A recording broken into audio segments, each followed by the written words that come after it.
Dito sila nangunguha ng tilapia. Tilapia sa Carayan. Ang lawak ng tilapia ng Carayan ng Bamba.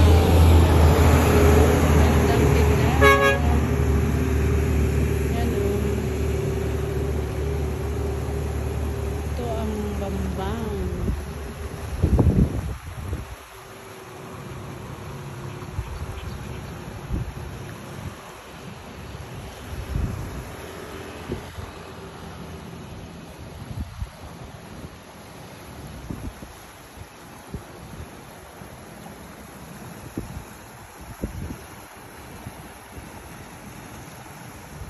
Nagbasurahan na naman na nila dito.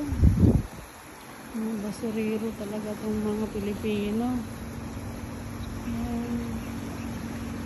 Ito ang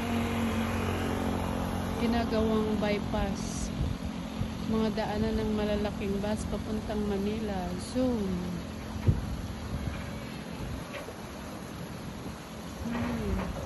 Ganda. 3 lane ito ang gagawin nila, 3 lane.